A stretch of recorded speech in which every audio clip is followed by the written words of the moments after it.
দেখো বন্ধুরা, বরের উপরে রাগ করে ঘরের সমস্ত জিনিসপত্র গুছিয়ে নিচ্ছি, বাড়ি ছেড়ে চলে যাব। সবসময় ঝগড়া করে আর থাকবো না এখানে। তো এই সমস্ত জিনিসপত্র তো আমি বাপের বাড়ি থেকে নিয়ে এসেছি, সেই জন্য গুছিয়ে নিচ্ছি। দেখো, বিছানার উপরে তোষক টোষক সমস্তটা গুছিয়ে নিয়েছি। এবার বাদ বাকিটা গুছিয়ে নেবো, ব্যাস। তারপর দুই মেয়েকে সাথে নিয়ে চলে যাবো। সবসময় ঝগড়া করে, আর কত সহ্য করবো বলো তো? সেই জন্য ছেড়ে ছুড়ে চলে যাচ্ছি। ঠিক করছি কিনা?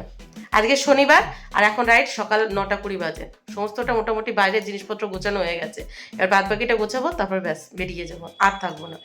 প্রায় সময় ঝগড়া করে, সব সময় ঝগড়া করে। আর কত সহ্য করবো? আর সহ্য করবো না। বিয়ের 13 বছর পর কোথায় যাব? তোমরাই বলো, 13 বছর পর কোথায় যাব? কোথাও যাচ্ছি না গো। সকাল সকাল তোমাদের সাথে একটু মজা করছিলাম। ওই যে কয়েকজন বন্ধু সবসময় বলে, দিদি প্রাঙ্ক ভিডিও করো, প্রাঙ্ক ভিডিও করো। তো একটু সকাল সকাল প্রাঙ্ক করে নিলাম। এই যে তোমরা যারা আমার ভিডিও দেখো, যারা আমাকে জানো, যারা আমাকে চেনো, তারা তো জানো যে দিদি কখনো এরকম ছেড়ে চলে যাবে না। সকাল সকাল বিছানাগুলো রৌদ্রে দিয়ে দিয়েছি। কটা দিন ধরে দুষ্টু হয়েছে, বমি টমি করছে।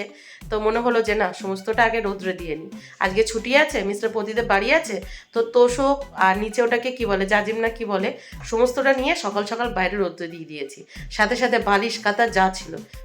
শুধু যে এর ওপরে বমি হয়েছে তেমনটা কিন্তু না, জল ফেলেছে, তারপরে টয়লেট করেছে, সব মিলে বিছানার অবস্থাটা পুরো 12টা বেজে গেছে।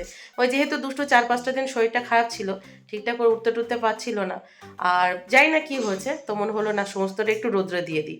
আপাতত মেয়েরা ঠিক আছে, আমিও ঠিক আছি, কিন্তু দুষ্টুর হালকা এখনো কাশিটা আছে আর গলাটা বসে গেছে। তো আমি সকাল সকাল ঘরের এই সমস্ত কাজকর্ম করছি, আর মিস্টার প্রতিদেব রুটি বানাচ্ছে। বললো রুটি আর বেগুন পোড়াটা উনি করবে ব্রেকফাস্টটা, তারপরে বাদ বাকি রান্নাবান্না আমি করবো। তো সব মিলিয়ে সারাদিন দেখতে থাকো আর আমার সঙ্গে থাকো। আরে বার করছো কেন? ওগুলো বার করছো কেন? বার করছো কেন? আর দুষ্টু তুমি ওগুলো বার করেছো কেন? দেখো, সে তো তোমার, তো তোমরা মামা বার করছো কেন? দেখো, আমি বক্সটা খুলেছি, যে বক্সের ভিতর থেকে মশারি বার করব। তো এই যে দুটো মশারি বার করে নিয়েছি। দেখো, দুটো মশারি। ওদিকে দুষ্টুর খেলনাগুলো কিছুটা বার করে নিয়েছে, এদিকে মাম্মাম দেখো কি বার করছে। মানে যার যার তাহলে শেষে আছে, বুঝেছো? আর এদিকে আমার বক্সের অবস্থা দেখো, কি অবস্থা হয়েছে। আমি বুঝে পাই না, এ তো ঢাকা ঢুকা ছিল, পুরো তো কভার করা ছিল, তারপরে এর ভিতরে ধুলো এলো কোথা থেকে? দেখো, ও একটা টিফিন বক্স বার করে নিয়েছে, এ একটা বার করে নিয়েছে, যার যার মতো শেষে বার করে নিচ্ছে। দেখো, বার করছো কেন? বার করো না। কি অবস্থা হয়ে গেছে আমার ঘরের, দেখো। সমস্তটা খুলে খালে নিয়েছি। আজকে সমস্তটা গুছিয়ে দুই মেয়েকে সাথে নিয়ে চলে যাব। বলো, তুমি বাবার কাছে থাকবে না আমার সাথে যাবে? হ্যাঁ, কার সাথে? বাবার সাথে। আমার সাথে যাবে না? ঠিক আছে, আমি আর দিদি তাহলে চলে যাচ্ছি। আমি এই যে বিছানাপত্র সমস্ত জিনিসপত্র সব নিয়ে চলে যাব। তখন তুমি কোথায় ঘুমাবে? ও দেখো, ওর বাবাকে ডাকতে যাচ্ছে, বাবা। দেখো এটার অবস্থা কি, কি অবস্থা দেখো। যেহেতু এই দিকটা খোলা হয় না, ঠেলে ঠেলে এদিক থেকে, মানে এই যে এটা খুলে এখান থেকে ঠেলে ঠেলে দেওয়া হয়, সেই জন্য এদিকের অবস্থা দেখো। আমি বুঝে পাই না, পুরোটাই তো ঢাকা ঢুকো ছিল, তারপরেও এত ভিতরটায় ধুলো কি করে এলো? কি করে এলো তোমরাই বলো? এইদিকে কভার করা, ওইদিকে কভার করা, এইদিকে কভার করা, ওপর দিয়ে কভার করা, তারপরেও ভিতরে এত ধুলো। তাহলে ভিতরে রাখলাম কিসের জন্য? এটাই দেখো, এটার ভিতরে দুষ্টুর কিছু ভালো ভালো জামা আছে। এই জামাটা দেখো, তার মধ্যে দেখো, এই জামাটা এখনো নতুন আছে। একবার না দুবার পরেছিল, একবারই পরেছিল, তারপর পরাতে গেছে আর গায়ে হয়নি। তো কিছু কিছু ভালো জামা কাপড় এইটার ভিতরে রেখে দিয়েছি, আর বাদ বাকিগুলো তো বাইরের বক্সে। দেখো, এটার ভিতরে সোয়েটার টোয়েটার সব আছে। দেখো, মুখের কাজটায় পুরো জ্যাম, দেখেছো? এই যে দুষ্টুর 5 বছরের জন্মদিনে যে সমস্ত গিফট পাওয়া হয়েছিল, সেইগুলো সব এখানে। তার মধ্যে থেকে দুষ্টু এখন একটা বার করে নিয়েছে। কি বার করেছো? কি এটা? ওয়াটার বোতল। আগে একটু গুড মর্নিং বলে দাও তো সবাইকে। Good morning. আমি তোমাকে ছেড়ে চলে যাচ্ছি, সমস্তটা গুছিয়ে নিচ্ছি। আমি আর তোমার সাথে থাকবো না, সংসার করবো না। ঠিক আছে, আমার মেয়ে দুটো থাকে আমার কাছে। ও মা, এক কথায় রাজি, আমি চলে যাব? না যেও না। কি অদ্ভুত, যেই বলেছে আমি চলে যাবো, এক কথাই বলছে চলে যাও। মামাম ব্যাগ বার করে নিয়েছে, নাও যাও বাবা, তুমি আরো চলে যাও। তোমরা দেখলে, আমি বাড়ি ছেড়ে চলে যাব বলেছি বলে আমার বর কতটা খুশি হচ্ছে। এক কথায় রাজি হয়ে গেছে, বলছে যাবে যাও, মেয়েদের রেখে যাও। এটা কোনো কথা?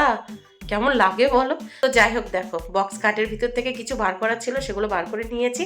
তারপর ঝেড়ে ছুড়ে এই যে বক্স কাটটা আবার ঠিকঠাক করে নিয়েছি।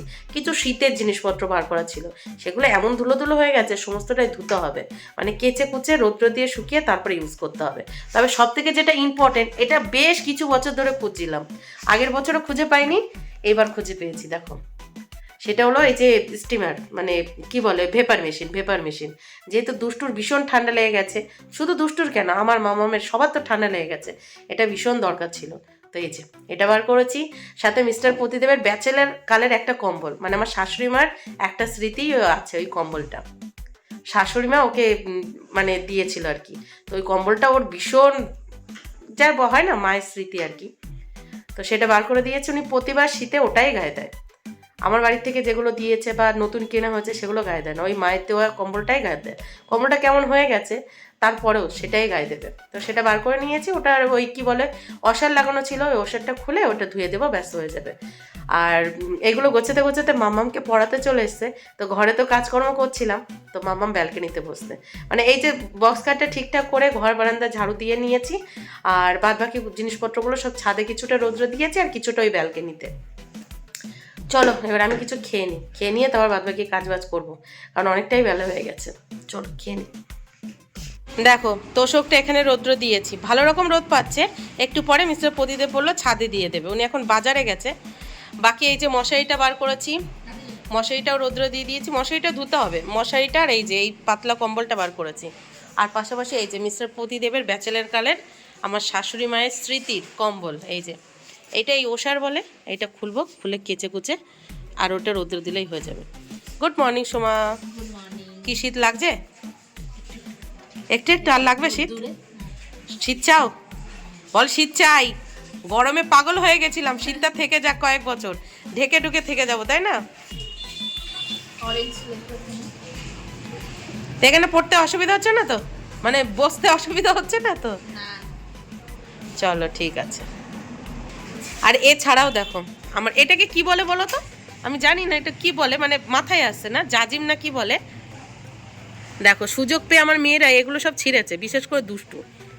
তো সব রৌদ্রে দিয়েছি, দেখো এই যে বালিশ কাঁথা পুরো রৌদ্রে। তোমরা যারা আমার ভিডিও দেখো তারা তো জানো আমি 6-7 মাস অন্তর অন্তর এগুলো এমনি থেকেও রৌদ্রে দিই। আর তাছাড়াও এবার দুষ্টু এগুলো একটু ভিজিয়েছে, সেই জন্য তো রৌদ্রে দিতেই হতো। কি নিয়ে এসেছো গো? কি নিয়ে এসেছো বুঝলে সোমা? আমি আজকে তোমার দাদাকে বলেছি যে তোমার দাদাকে ছেড়ে চলে যাব, তোমার দাদা এক কথাই রাজি, বলছে যাবে যাও, মেয়েদের রেখে যাও। তাহলে বুঝতে পারছো কার সাথে সংসার করি বলো? একটা দেখেছেন তো, চলে যাবে বাপের বাড়ির জিনিস ভেজাতা নিয়ে যাবে না, সমস্ত কিছু শুকিয়ে টুকি নিয়ে তারপরে যাবে। আর তো ভালো করে নিয়ে যেতে হবে না? কি নিয়ে এসছো বাজার? অনেক কিছু। আমার জন্য কি ব্রেকফাস্ট রেডি করেছো বলো, কি এনেছো বলো, এদিকে তো। বেগুন পোড়া আর রুটি। রুটি, আজকে শনিবার, তার সঙ্গে শনি ছাড়াচ্ছ, শনি ছাড়াচ্ছ? গরুর দুধ, হ্যাঁ। আর গোল্লা গোল্লা টমেটো, গোল্লা গোল্লা ডিম, মাছের আর ডিম? মাছ না, মাছের ডিম নয়, মুরগির ডিম। আচ্ছা। ওগুলো ও কাঁচা টমেটো টক খেতে না হেবি ভালো লাগে, কাঁচা টমেটো চচ্চড়ি। হ্যাঁ টমেটো দিয়ে আছে, চচ্চড়ি খাবো পুঁটি মাছ দিয়ে। পুঁটি মাছ এনেছো? হ্যাঁ, বাবা চচ্চড়ি খাবো পুঁটি মাছ দিয়ে, আমি কিন্তু কাটতে পারবো না।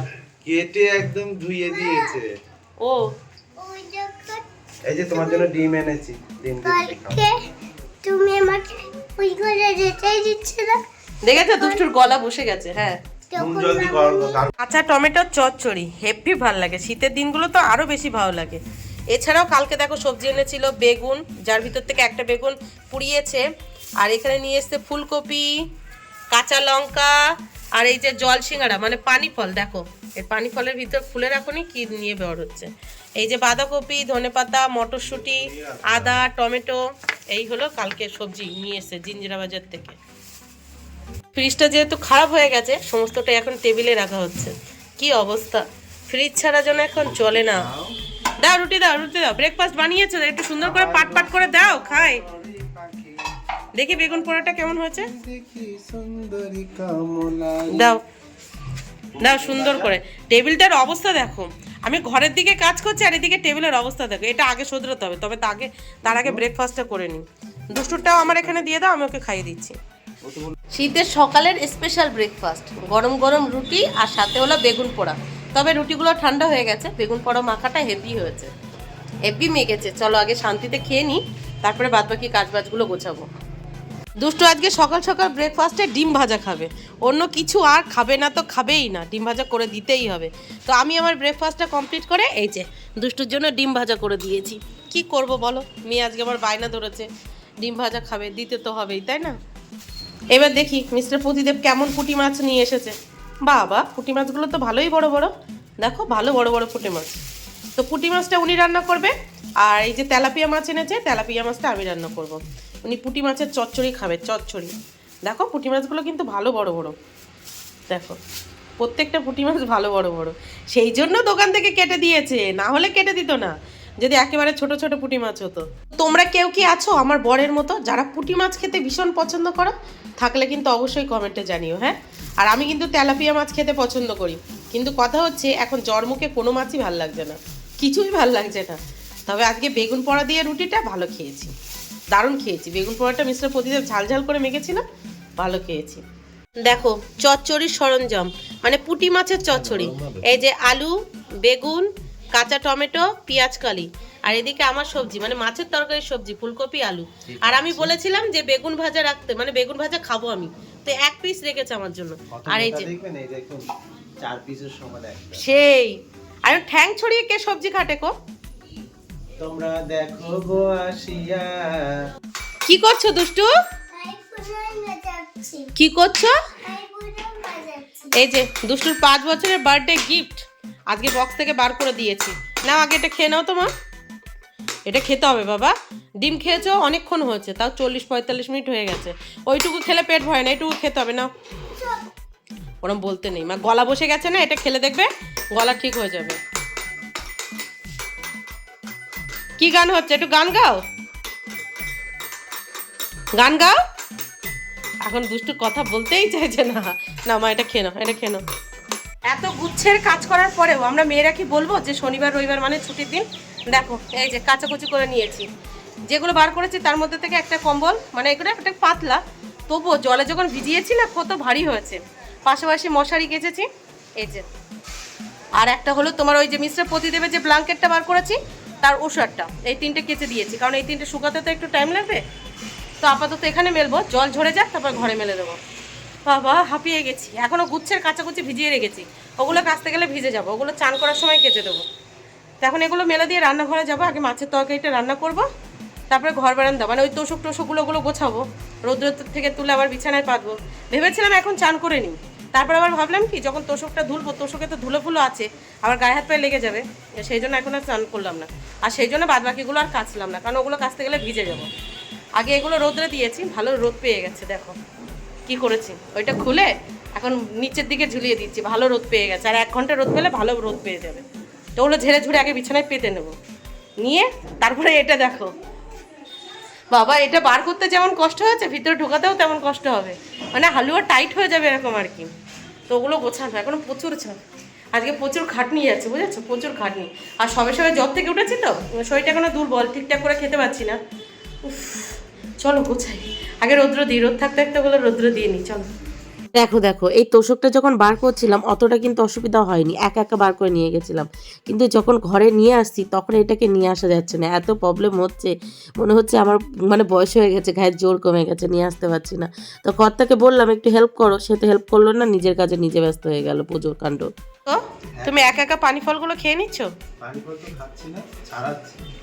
সেই তো খাচ্ছ, আমি এদিকে কাজ করতে করতে অবস্থা খারাপ হয়ে যাচ্ছে, আর তুমি শুধু বসে বসে পানি ফল খাচ্ছ, এই খাচ্ছ ওই খাচ্ছ। দাও তাহলে, এবার গালে কে দিল? প্লিজ আলাদা করে খুলতে হবে।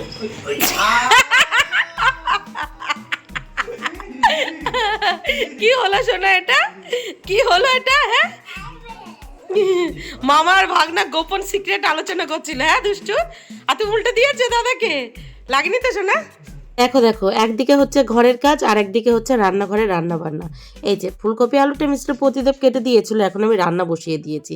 মাছটা আগে ভেজে নিয়েছি, তারপর সেই কড়াইতে মাছের তরকারি হচ্ছে। আর এদিকে আমার জন্য হচ্ছে স্পেশাল একটা খাবার, বেগুন ভাজা আর সাথে টমেটো আর কাঁচা লঙ্কা ভাজা।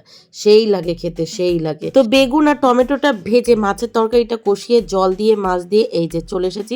তোষকটা এখন ঝেড়ে ঝেড়ে ঘরে নিয়ে যাব, কারণ এখনো বাথরুমে গুচ্ছের জামা কাপড় ভেজানো আছে, সেগুলো কাচতে হবে, 2 মেয়েকে স্নান করাতে হবে, নিজে স্নান করব। ও বাবা, গুচ্ছের কাজ। আরেকদিকে মিস্টার প্রতিদেব দেখেছো, ফোন ঘাটছে আর বসে বসে নাচ করছে। এরপরে বলবে উনি নাকি গুচ্ছের কাজ করেছে, মানে আমি বসেছিলাম উনি কাজ করেছে। প্রুফ দেখো, যখন উনি ডান্স করেছে আমি তখন দেখিনি, পরে যখন ভয়েস ওভার দিতে যাব, মানে এডিট করার সময় দেখলাম উনি ওখানে বসে বসে ডান্স করেছে। তো দেখো, তোষকটা নিয়ে এই যে ঘরে চলে এসেছি। এখন ঝটপট করে চলো বিছানাটা পাট পাট করে পেতে নিই, তারপর তোমাদেরকে দেখাচ্ছি কেমনটা কি লাগে। দেখো কি অবস্থা, সমস্তটা ফুলে ফেপে না ডবল হয়ে গেছে। এখন বিছানার চাদর আর হচ্ছে না, বিছানার চাদর ওইদিকে আটকালে এইদিকে খুলে যাচ্ছে আর এইদিকে আটকালে ওইদিকে খুলে যাচ্ছে।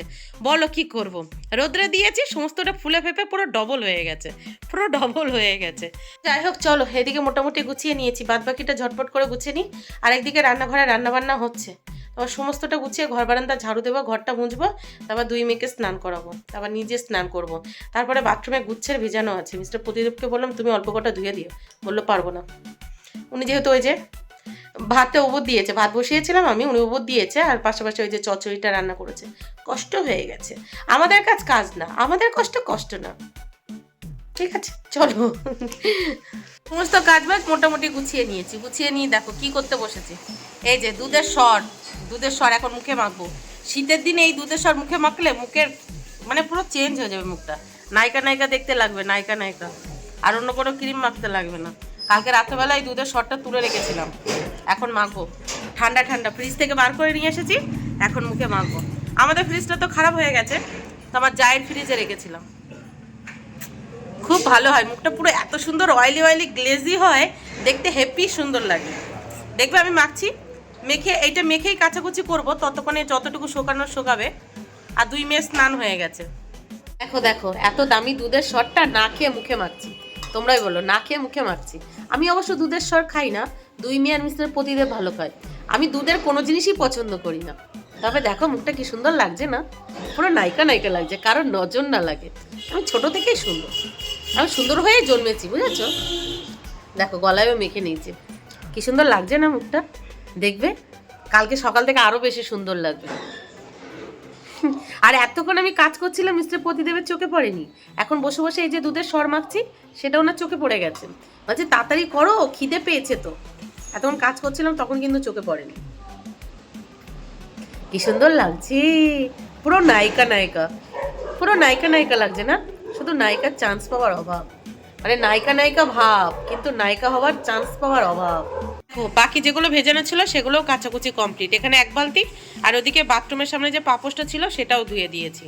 আর এই যে কাচাকুচি কমপ্লিট করে নিজেও স্নান করে রেডি হয়ে গেছি। এখন খাওয়া দাওয়া করবো, প্রচন্ড জোর খিদে পেয়ে গেছে। কি তোমার জন্য আসন আনবো? আসন নিয়ে আসবো তোমার জন্য, না কেউ দুষ্টুর পাশে বসবে? দেখি তোমার চচ্চড়িটা কেমন হচ্ছে, দেখি। বাহ সুন্দর হয়েছে, কিন্তু মাছগুলো ওরকম দাঁড়িয়ে আছে কেন? ওরা আজকে জলে ডুবেনি? তাই না? কেউ খাবে না বলছে চচ্চড়ি। আর এই যে আমার স্পেশাল খাবার, একটা বেগুন ভাজা, 2টো টমেটো কেটে একটু ভাজা, লবণ আর কাঁচা লঙ্কা ভাজা, এর সাথে আর কিচ্ছু লাগবে না। ভাই একটু হ্যালো গাইস বলে দাও, এদিকে তাকিয়ে বলো হ্যালো গাইস। আমি আজকে আমার দিদির ভাত খেতে দিইনি, খাওয়াতে এসে ব্যাঘাত ঘটিয়েছি। কি দিয়েছে, যেখানে ধরছে সেখানে তো আমি ভাইয়ের মুখটা দেখাচ্ছি, এত সুন্দর মুখটা, মিষ্টি মুখ। দেখো গাইস, আমার ফ্রিজ ঠিক হয়ে গেছে, দীর্ঘ 20 দিন পর আমার ফ্রিজ পুরো ঠিক। Thank you. তো তোমরা যারা বেহালার কাছাকাছি আছো, তোমাদের ফ্রিজ খারাপ হলে এই ভাইয়ের সাথে কন্ট্যাক্ট করতে পারো। এদিকে তাকাও ভাই, বলো গাইস আমি সবার বাড়ি চলে যাবো ফ্রিজ ঠিক করতে। সন্ধ্যে 6:30 বাজে, আর এই জাস্ট বসলাম, সমস্ত কাজ বাজ গুছিয়ে এই যে পানি ফল খেতে বসলাম। বিছানার উপরে বসেছে, আর ভালো লাগছে না নিচে বসতে। এই যে প্লেট নিয়ে নিয়েছি, প্লেটের উপরে রেখে দেবো। তো ফাইনালি আমার ফ্রিজ ঠিক হয়ে গেছে। দীর্ঘ 15-20 দিন পর ফ্রিজ ঠিক হয়ে গেছে। তো ফ্রিজ ঠিক করার পর ভাইদের জন্য একটু চা বানালাম, চা খেতে দিলাম, ভাইরা চাটা খেয়ে বেরিয়ে গেল। তারপরে এই যে ভাইরা ফ্রিজ ঠিক করেছে, ফ্রিজটাও পরিষ্কার করেছি, বসেছিলাম না। উফ বাবা, হাঁপিয়ে গেছি, দেখো না, সেটা কথা বলতে কষ্ট হচ্ছে। সব মিলিয়ে কাজবাজ কমপ্লিট বাবা। চলো আজকে ব্লগটা এই পর্যন্ত, আর বড় করছি না। এখনও প্রচুর কাজ আছে, প্রচুর প্রচুর প্রচুর অনেক কাজ বাজ আছে, সেগুলো করতে হবে। আর ভালো লাগছে না, মাথা যন্ত্রণা করছে।